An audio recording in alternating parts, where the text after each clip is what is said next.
orang tua yang berzina, orang tua yang selingkuh. Maksud Syekhun Zanin ini adalah orang tua yang tidak sadar diri, tapi dia masih di umur dia 50 tahun ke atas, seharusnya dia mendekatkan diri kepada Allah, tapi justru melakukan, mohon maaf, perbuatan-perbuatan tercela. Tapi memang begitu kata Nabi, kelak di akhir zaman itu dunia ini terbalik. Kenapa dikatakan dunia terbalik? Yang tua-tua itu memang kadang-kadang lebih ganas daripada yang muda-muda. Ini masalah bagi kita. Kenapa kita katakan demikian? Ternyata boleh kita lihat di televisi, kakeklah yang melakukan, mohon maaf, kakek yang memperkosa cucu, orang tua yang memperkosa anak. Artinya apa? Ini kasus-kasus yang ditampakkan oleh Allah di akhir zaman, yang sejalan dengan apa yang dikatakan oleh baginda Nabi Muhammad SAW. Meskipun mungkin belum seutuhnya, tetapi indikasi kedatangan atau fitnah tersebut mulai nampak.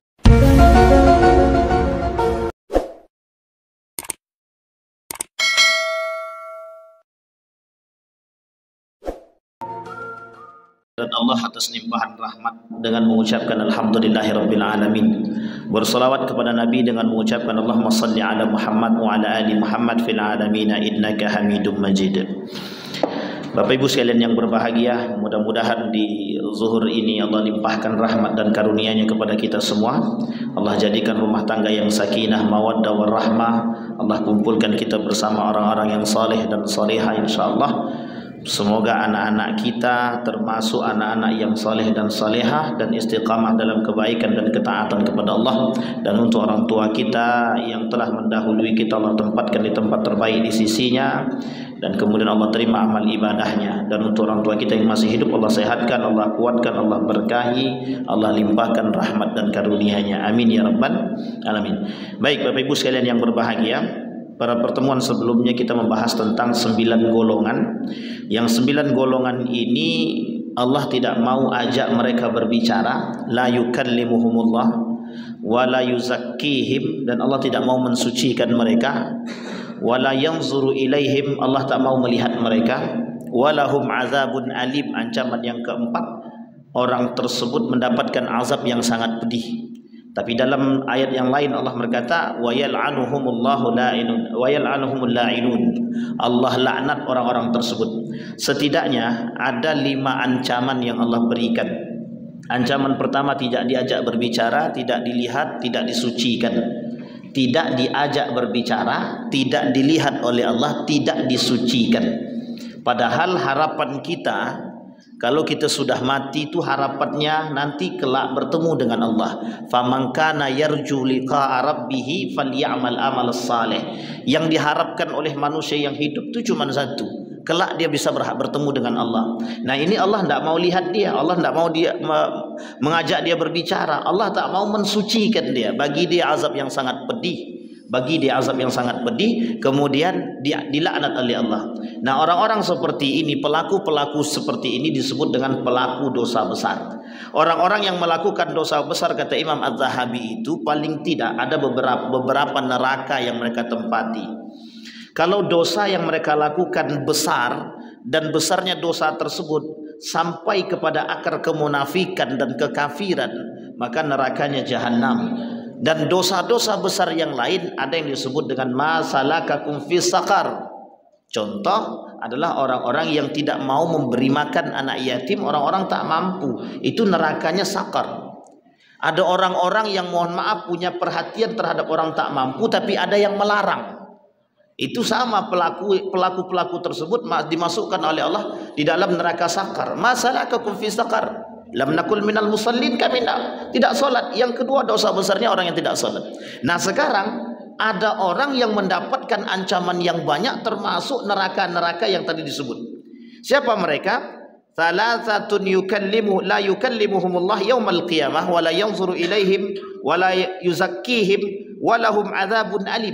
Qala faqara'aha thalatha mirar. Allah Rasul sebutkan 3 kali. Qala Abu Dzar khabu wa khasiru. Itu orang sangat merugi. Ya, sangat merugi kata Rasulullah. Siapa mereka? Al-musbil. Yang 3 pertama al-musbil. Ini sudah kita sampaikan kemarin, al-musbil. Kemudian al-mannan. Orang yang suka mengungkit-ungkit pemberian. Kemudian yang ketiga al-munfiq lis-sil'ah atau munfiqu sil'ah. Ada orang-orang yang memang bersumpah bihalafin kadzib, dengan sumpah palsu tapi untuk melariskan dagangannya. Itu yang tiga pertama. Kemudian ada tiga kedua, ada salasatun la yukallimuhumullah yaumal qiyamah wa la yuzakkihim. Qala Abu Muawiyah wa la yanzuru ilaihim. Apakah Allah tidak juga akan melihat mereka? Tidak. Kemudian disampaikan siapa mereka? Mereka adalah syuhun zanin, orang tua yang berzina. Kemudian wa malikun kadzab. Malikun kadzab ini penguasa yang pendusta. Wa'ailun mustakbirun au mutakabbirun, orang miskin yang songong atau sombong, angkuh. Kemudian ada hadis yang lain berkata, salasatun la yukallimullah yaumal qiyamah. Siapa mereka? Tiga yang kedua sudah, sekarang tiga yang ketiga. Ada rajulun ala fadli ma'in bil falati yabna'uhu min imdis sabil. Ada orang yang datang meminta bantuan untuk dikasih air minum sementara dia dalam perjalanan. Ini dulu, karena perjalanan dulu padang pasir, perjalanan panjang dalam di Arab itu, sehingga ketika ada orang yang punya tempat, kemudian baik gubuk kecil ataupun punya sumur, datang orang minta air. Nah, kemudian dia tidak mau memberikan air tersebut untuk menghilangkan dahaga orang-orang musafir tadi. Ini konteks hadisnya begitu. Tapi hari ini sebenarnya itu bisa disamakan dengan orang-orang pelit. Bisa disamakan dengan orang-orang pelit.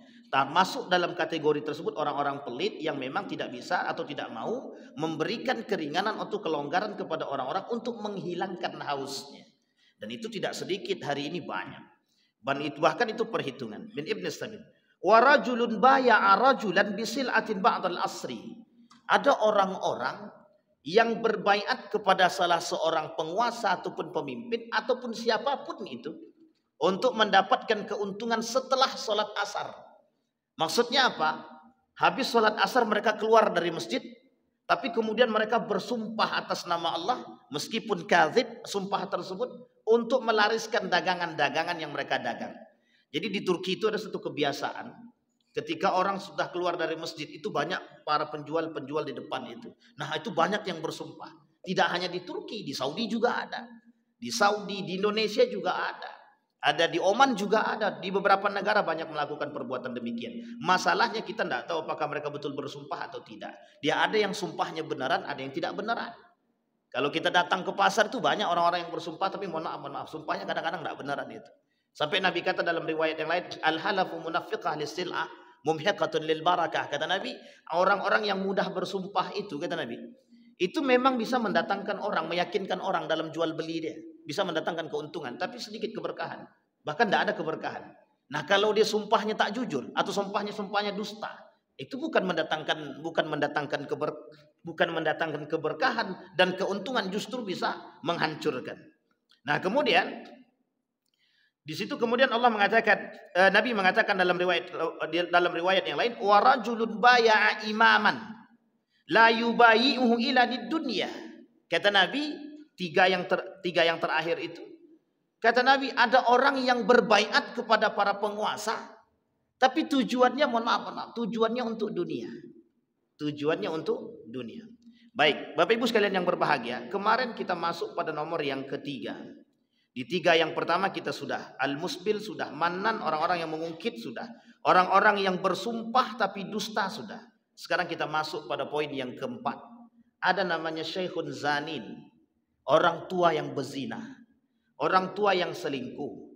Maksud syekhun zanin ini adalah orang tua yang tidak sadar diri, tapi dia masih di umur dia 50 tahun ke atas, seharusnya dia mendekatkan diri kepada Allah, tapi justru melakukan, mohon maaf, perbuatan-perbuatan tercela. Tapi memang begitu kata Nabi, kelak di akhir zaman itu dunia ini terbalik. Kenapa dikatakan dunia terbalik?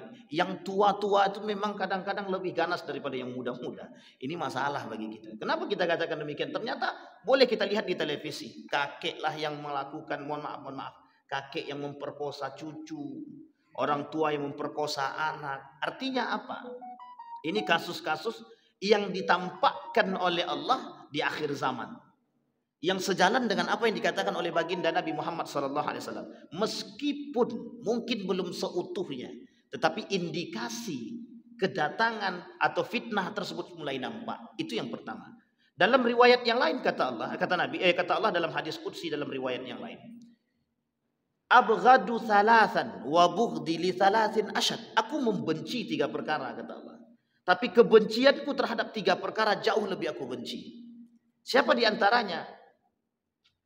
Syekh Al-Asi, orang tua yang berzina. Jadi orang yang paling dibenci oleh Allah adalah bukan anak muda yang berzina. Asyab al-ashi, anak muda yang berzina, memang Allah benci. Tapi yang paling Allah benci adalah Syekh Al-Asi, orang tua yang berzina. Nah, maksud berzina di sini banyak.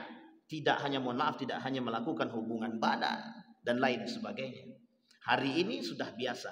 Hal-hal begitu di negara-negara Eropa sudah biasa. Yang tua dengan yang muda dengan yang tua dan lain sebagainya. Itu bagian daripada perbuatan zina yang nampak. Kemudian tadi yang keempat, sekarang yang kelima. Malikun kadzab. Ini yang kemudian yang ingin kita coba angkat. Malikun kadzab, pemimpin pendusta. Pemimpin pendusta itu sudah disampaikan oleh Nabi dalam hadisnya sahih. Kata Nabi, kelak akan muncul satu masa setelah 30 tahun kepemimpinan itu. Kata Nabi, al-khilafatu 30 min ba'di. 30 tahun setelahku akan muncul namanya khilafah Rasyidin atau khulafaur Rasyidin, 30 tahun. 30 tahun itu siapa? Abu Bakrin Siddiq, Umar bin Al-Khattab, Utsman bin Affan, Ali bin Abi Thalib. Tambah satu orang lagi anak daripada Ali, namanya Al-Hasan. Digabungkan semuanya 30 tahun lebih sedikit. Artinya apa? Yang diprediksikan oleh Nabi, setelah itu wa ba'da dzalika, kata Nabi, dan setelah itu akan muncul namanya mulkun adud, sistem kepemimpinan yang diktator, sistem kepemimpinan yang otoriter, kata Nabi. Nah, dalam sifat karakter pemimpin yang otoriter dan diktator itu ada satu karakter yang disebut dengan dusta. Makanya malikun kadzab. Bahkan dalam riwayat yang lain kata Nabi, ada sinfani min ahli nar lam arahuma, 2 kelompok yang tidak aku lihat di dalam neraka, di dalam surga, kata Nabi. Yang pertama, rajulun ma'ahum siyat yadribuna bihan nas. Ada seorang pemimpin yang diberikan kekuasaan, tapi dengan kekuasaan itu mereka mohon maaf menghabisi rakyatnya, menyiksa rakyatnya, menipu rakyatnya. Pokoknya semua yang mereka lakukan untuk merampas, untuk mendapatkan kepentingan. Dan tujuan dia tidak ada yang lain, cuman itu. Maka kelak Bapak Ibu sekalian yang berbahagia, orang-orang seperti ini, penguasa-penguasa seperti ini sudah disebutkan oleh Nabi dalam riwayat yang lain. Apa kata Nabi dalam riwayat yang lain itu? Maka nanti kelak akan muncul pemimpin-pemimpin yang zalimun. Mereka zalim. Para pendusta-pendusta, pemimpin-pemimpin pendusta. Kita tak mau kaitkan, tapi memang keadaannya begitu. Apa yang mau kita katakan? Para pendusta. Ini tidak bisa ini bukan kita tidak mau mengatakan siapapun. Dulu pada masa kepemimpinan Muawiyah, setelah kepemimpinan Muawiyah ada namanya Yazid bin Muawiyah. Setelah kepemimpinan Yazid bin Muawiyah muncul Muawiyah selanjutnya, Muawiyah II. Dan ini menjadi masalah. Ternyata bukan hanya sekarang. Mulkun adud itu bukan sekarang saja. Sudah banyak terjadi. Kemal Atatürk, Turki dan lain sebagainya. Indonesia juga bagian daripada itu mungkin dulu gitu. Artinya apa? Dulu. Artinya itu sudah nampak, sistem itu sudah yang dikatakan oleh Nabi itu sudah suatu pembuktian. Meskipun di belahan lain ada satu tempat yang mohon maaf mungkin pemimpinnya baik. Ada. Tetapi indikasi yang dikatakan oleh Nabi akan munculnya pemimpin-pemimpin pendusta itu ada. Dan orang seperti ini kata Nabi tidak akan diajak oleh Allah berbicara. Bahkan orang-orang seperti ini dikategorikan oleh Nabi sebagai kemunafikan. Orang yang munafik itu nerakanya di mana? Jahannam, fitarkil asfal minan nar. Nerakanya sudah neraka Jahannam, paling bawah pula lagi. Artinya apa? Menjadi kerak api neraka. Nah, apa yang harus kita lakukan kalau kita ketemu dengan pemimpin-pemimpin zalim? Kewajiban bagi setiap mukmin untuk memberikan nasihat kepada mereka. Itu yang pertama. Yang kedua, kalau mereka tidak mau dinasihati, fala, jangan duduk bersama mereka. Tapi kalau Anda masih sanggup duduk bersama mereka, jaga hati. Tapi kalau tak sanggup, maka uzlahlah. Itu yang dikatakan oleh Nabi. Yang disampaikan oleh Nabi. Bertemu dengan orang-orang munafik, kalau tidak sanggup duduk dengan mereka, maka beruzlah. Artinya apa? Menyendiri, pindah, keluar dari barisan mereka. Kenapa kalau kita tak keluar dari barisan mereka? Allah katakan dalam Al-Quran, idzan antum misluhum, kata Allah. Kelak kalian akan bersama dengan mereka. Itu yang kelima. Kemudian yang keenam, wa'ailun mustakbirun atau wa'ailun mutakabbirun. Orang miskin sombong. Sudah miskin dia, sombong dia, entah apa pula yang mau disombongkan kita tidak tahu juga. Artinya apa? Sudah dikatakan oleh Allah. Dikatakan oleh Allah dalam riwayat yang lain. Dalam riwayat yang lain kata Allah, abghadu salasan wa bughdi li salasin. Abghadu salasan wa bughdi li salasin asyad. Aku membenci 3 perkara. Ada 3 perkara yang jauh lebih aku benci, kata Allah. Siapa yang paling dibenci oleh Allah tadi? Ailun mustakbirun atau ailun mutakabbirun. Yang paling dibenci oleh Allah adalah orang miskin sombong. Orang miskin sombong tuh gimana karakter dia? Sudah miskin dia, tak pernah sholat, tak datang kepada Allah, tidak meminta kepada Allah. Tahu dia miskin, dia minta kepada manusia. Tahu dia miskin, dia datang kepada manusia, meminta pertolongan kepada manusia. Ini kemiskinan yang nyata. Sudah miskin, makin dimiskinkan oleh Allah. Kenapa? Karena dia tak mengakui keberadaan Allah. Tapi ada model miskin yang lain, yang sombong, yang angkuh. Ada. Sudah miskin belagak kaya. Ada orang miskin belagak kaya. Rumah bagus, hutang melimpah. Rumah bagus, hutang melimpah, itu bukan orang kaya. Hanya saja gaya hidupnya yang nampak kayak seperti orang kaya. Nah sekarang itu yang terjadi, yang ada adalah manusia dengan gaya hidup, gengsi. Ini dampak daripada peradaban barat, westernisasi. Dampak daripada peradaban barat atau westernisasi tadi ada membuat manusia punya gaya hidup seperti mereka. Nah ini namanya gaya hidup kapitalisme. Gaya hidup yang kemudian dipertontonkan, mohon maaf, mereka tak punya, mereka miskin, mereka tak mampu, tapi menampakkan diri seperti orang yang mampu. Bahkan mohon maaf, dia miskin, tas yang dibawanya kayak tas orang kaya, padahal minjam. Dan ini banyak karakter-karakter seperti ini. Ada beberapa tradisi di beberapa daerah tersebut, itu untuk menunjukkan kekayaan di hadapan manusia, itu mereka rela menyewa emas biar nampak kaya di hadapan manusia. Dan ini karakter. Sehingga Bapak Ibu sekalian yang berbahagia, tak salah ketika Allah membenci orang-orang seperti ini, sombong. Tapi dalam satu sisi orang-orang miskin seperti ini itu paling cepat masuk dalam surga. Dalam riwayat yang lain Nabi kata orang miskin ini cepat masuk surga. Kenapa demikian? Karena dengan kemiskinannya mereka dekat kepada Allah. Yang menjadi masalah adalah yang dikatakan sombong, takabur, angkuh tadi, sudah miskin tapi tak datang kepada Allah. Yang kedua sudah tahu miskin tapi berlagak kaya. Yang ketiga, mereka miskin tapi yang menjadi miskin pada mereka bukan hanya sekedar miskin harta, tapi mereka miskin akhlak dan iman. Ini yang menjadi masalah. Baik, itu yang nomor 6. Sekarang kita masuk pada nomor yang 3 terakhir, hadis pada 3 yang terakhir. Dia ada 9, sudah dapat nomor 6, 3 yang terakhir. 3 yang terakhir kita ambil di nomor yang paling terakhir. Rajulun baya'a imaman la yubayi'uhu illa lidunya fa in a'tahu minha wafa wa in lam yu'tihi minha lam yafi. Ini mohon maaf. Bapak Ibu sekalian yang berbahagia, kita sampaikan. Ada orang-orang yang berbaiat kepada pemimpin, tapi mohon maaf, mereka punya tujuan. Ada tim sukses yang mendekat kepada pemimpin, yang mendekat kepada orang yang ingin mereka baiat sebagai seorang pemimpin, tapi mereka punya tujuan. Hari ini rata-rata begitu. Tidak ada orang yang hari ini tuh mau membaiat pemimpin itu tanpa ada timbal balik. Bahkan mohon maaf, dalam riwayat yang lain dikatakan oleh Nabi, salah satu tanda datangnya hari kiamat itu, dalam tanda kiamat kecil itu kata Nabi, manisdada minas sultani kurban illa zdada minallahi illa bu'dan. Banyak orang-orang yang mencoba mendekat kepada sultan, kepada pemimpin, kepada penguasa. Semakin sering mereka mendekat kepada penguasa dengan tujuan dunia, semakin jauh mereka daripada Allah. Itu pernyataan Nabi dalam hadisnya. Meskipun hadis ini oleh para ulama dikatakan hadisnya dhaif. Artinya apa? Bapak Ibu sekalian yang berbahagia. Hari ini kebetulan kita dalam pilkada. Dalam masa-masa pilkada. Jangan sampai akidah kita terkorbankan dan tergadaikan iman kita juga. Apa maksudnya? Maksudnya adalah kita semua punya pilihan masing-masing. Tapi jangan sampai karena pilihan kita mengharapkan sesuatu ada tujuan dunia. Kenapa kita katakan demikian? Yang kita katakan adalah ketika masa Yazid bin Muawiyah. Kita kembali contoh pada Yazid bin Muawiyah. Kita contohkan kepada masa Kemal Atatürk. Pada masa Kemal Atatürk bukan tidak ada orang alim di belakangnya. Bukan tidak ada.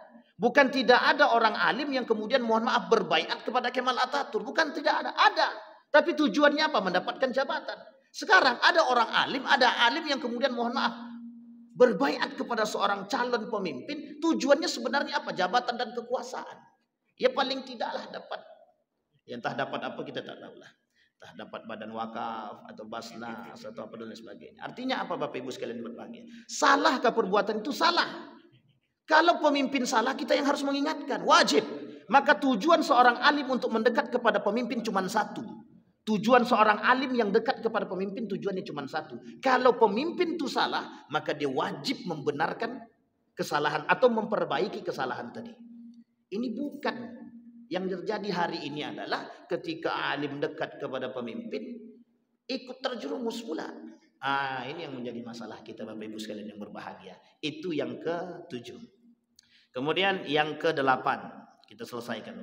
Yang ke-8 itu ada orang-orang yang bersumpah kemudian tapi sumpahnya palsu, sama rajulun baya'a rajulan bisil'atin ba'dal asri di waktu asar, dia keluar untuk mendapatkan kepercayaan orang agar orang-orang datang membeli apa yang mereka jual, sehingga dengan itu meskipun dusta. Hari ini Bapak Ibu, saya mohon maaf, kalau kita merujuk kepada pasar, kita lihat ke pasar-pasar itu banyak orang-orang yang memperjualbelikan jualan mereka, dagangan mereka, tapi kemudian mereka bersumpah, wallahi ini barang bagus, tapi sebenarnya mereka nggak tahu. Pernah kita melakukan hal demikian, ternyata barang itu rusak, tapi mereka bersumpah barang ini bagus. Tujuannya cuma satu, biar laku. Pertanyaannya ketika Nabi datang ke satu pasar, dimasukkan Nabi ke dalam tangan Nabi ke dalam tempat kurma tadi. Sampai ke dalam itu kemudian kata Nabi, "Kenapa ini kok basah?" kata Nabi. Diangkat tangan Nabi, basah. "Loh, kenapa kok basah?" kata Nabi. "Oh, itu disebabkan karena hujan," kata pemuda yang menjual kurma tadi. Apa kata Nabi? "Kenapa kok tak taruh di atas biar orang tahu?" kata Nabi. Tujuannya untuk apa? Untuk menipu. Karena dijawab. Kata Nabi, "Faman ghassa falaysa min." Salah satu ayat hadis yang mengatakan yang melakukan kecurangan dalam jual beli bukan bagianku, bukan golonganku, kata Nabi. Ma'asyiral muslimin rahimakumullah. Bapak Ibu sekalian yang berbahagia, hari ini terlalu banyak kecurangan dalam perdagangan. Dalam konteksnya haram atau riba atau kezaliman yang terjadi dalam transaksi jual beli adalah penipuan. Kenapa orang hari ini tak berani jujur kalau barang itu rusak? Kenapa? Karena takut tak laku. Pertanyaannya, kenapa diambil yang rusak?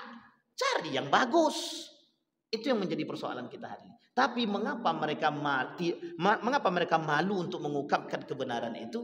Karena kata Nabi di akhir zaman yang muncul itu adalah manusia-manusia dengan rasa malunya sudah tidak ada. Jadi bermaksiat itu dengan tidak punya rasa malu lagi. Mereka melakukan penipuan tidak punya rasa malu lagi. Tidak punya rasa takut, tidak punya rasa malu. Bapak Ibu sekalian yang berbahagia. Nah, kemudian yang terakhir Bapak Ibu sekalian yang berbahagia, ada kemudian rajulun ala fadli ma'in. Tadi ada orang-orang yang pelit lah, lebih tepatnya pelit. Ada orang-orang dalam perjalanan kemudian tidak diberikan. Ketika mereka mengharapkan minuman, mereka tidak memberikan makanan. Ini sebenarnya merujuk kepada contoh satu masjid. Dulu Masjid Jogokarian itu adalah masjid di mana tempat orang-orang berhenti. Sehingga bagaimana caranya memberikan kemuliaan kepada orang-orang yang berhenti itu? Banyak yang ngadu, tidak punya beras lah, tidak punya air lah, tidak punya inilah, tidak punya itulah. Sehingga muncul ide dalam benak Ustaz Jazir itu untuk menjadikan masjid ini sebagai pemberi solusi terbaik. Sehingga apa yang terjadi? Dilakukanlah masjid tadi, dibuatlah organisasi yang baik, kemudian diuruslah masjid tersebut dengan baik, sehingga apa yang terjadi di Masjid Jogokarian itu seperti yang kita lihat. Hilang motor ganti motor, hilang mobil ganti mobil. Kalau cuma hilang sendal itu bisa diganti lebih baik mungkin seperti itu. Artinya apa? Hari ini itu yang ada seperti yang dikatakan oleh Nabi. Orang membantu orang lain itu dengan adanya sesuatu. Artinya apa? Kalau tidak ada timbal balik dia tak mau bantu. Kalau tidak ada timbal balik orang-orang tidak mau membantu. Nah, hari ini Bapak Ibu sekalian yang berbahagia, yang terjadi adalah ketika orang membantu orang lain, mereka berharap ada bantuan kembali kepada diri dia. Padahal tidak begitu konsep dalam agama. Kalau kita membantu orang lain, jangan pernah berharap orang lain akan membantu kita. Cukup kalau kita berharap kepada Allah, bantuan akan datang dari Allah. Wa idza sa'alta fas'alillah wa idza sta'anta fasta'in billah. Saya kira itu saja, mudah-mudahan ada manfaatnya bagi kita. Setidaknya ada 9 golongan yang dikatakan oleh Nabi dalam hadisnya. Ada 4 hadis, ada 3 hadis, ada 4 hadis yang mengatakan tersebut, tapi kemudian berbagai macam, ada 3 poin, kemudian 3 poin lagi, kemudian 3 poin lagi, menjadi 9 poin. Mudah-mudahan kita terjaga dari karakter-karakter yang 9 ini. Mudah-mudahan kita bisa menjadi orang-orang yang istiqamah dalam kebaikan dan ketaatan, sehingga kita bisa menjaga akidah, iman, dan taat kepada Allah. Amin ya rabbal alamin. Fa'tabiru ya ulil absar la'allakum tuflihun. Kita berdoa kepada Allah. A'udzu billahi minasyaitonir rajim. Bismillahirrahmanirrahim. Alhamdulillahirabbil alamin, hamdasy syakirin, hamdan na'imin, hamdan yuwafi ni'amahu wa yukafi'u mazidah. Ya rabbana lakal hamdu kama yanbaghi li jalali wajhikal karim wa 'azimi sultanik. اللهم صل على محمد وعلى ال محمد في العالمين انك حميد مجيد. اللهم فقهنا في الدين وعلمنا التاويل. اللهم اجعل تجمعنا تجمعا مرحوما واجعل تفرقنا من بعده تفرقا معصوما. اللهم اغفر لنا ذنوبنا وذنوب والدينا وارحمهما كما ربيانا صغارا. اللهم اغفر لهم وارحمهم وعافهم واعف عنهم واكرم نزولهم ووسع مدخلهم واجعل الجنه مثواهم. اللهم انصر اخواننا المجاهدين في فلسطين وفي غزه وفي كل مكان. اللهم دمر اليهود. اللهم اهلك الكفره والمبتدعه والمشركين أعداءك أعداء الدين. ربنا هب لنا من الصالحين. اللهم اجعل القرآن العظيم ربيع قلوبنا ونور صدورنا وجلاء أحزاننا وذهاب همومنا وغمومنا. ربنا آتنا في الدنيا حسنة وفي الآخرة حسنة وقنا عذاب النار والحمد لله رب العالمين. السلام عليكم ورحمة الله وبركاته.